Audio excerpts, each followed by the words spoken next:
Sam. Thanks for coming to talk to me. I really appreciate it. My pleasure. Nice to meet you. Requires a pretty particular tone, a film like this, doesn't it, really? How do you sort of moderate yourself and make sure you're in the right sort of frequency, as it were? Yeah, it's difficult.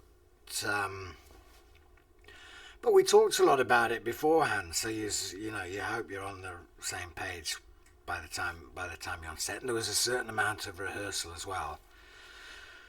But my brief was sort of, we wanted the relationship between Diaval and Maleficent to be quite a sort of playful one as well.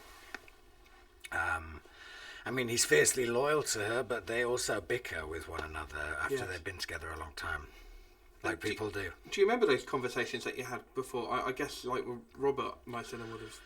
Yeah, we were in...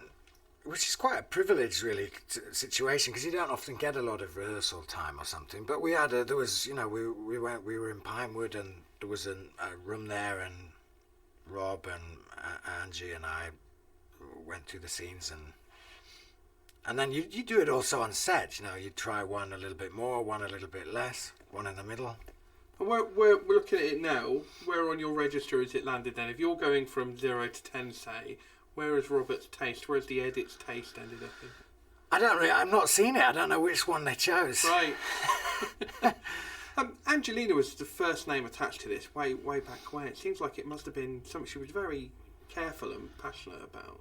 I think the character, it's been one of her.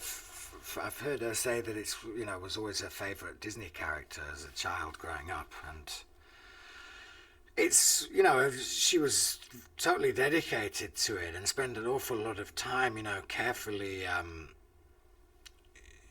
choosing and helping design these incredible head horn. Did you feel like she was keeping a bit of an eye on you as well, though, to sort of make sure you were in the right space, as it were?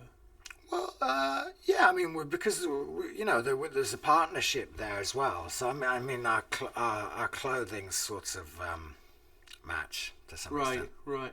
When I was looking at the animals, the sort of bird manifestation of you, I was trying to see if they'd put any of you into the animation of the bird.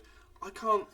A bird's a bird, so it's very hard to see. But do you know if they modelled any little? Do you have any birdish ticks? Got a bit of a beaky nose, but I mean, I watched. One of the weird things about this is I like to prepare and study or do some homework before going on set or something. But it was quite difficult this time because I wasn't really sure what I could do. After watching the.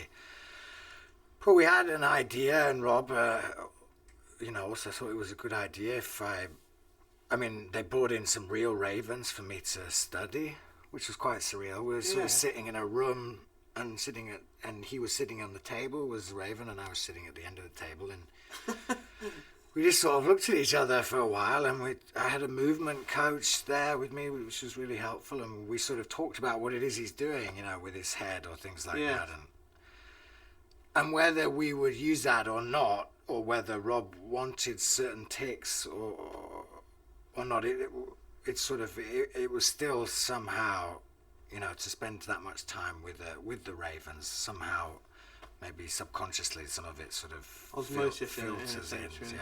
Well, listen, thank you very much. I really appreciate you. It's my pleasure. Nice to speak to you.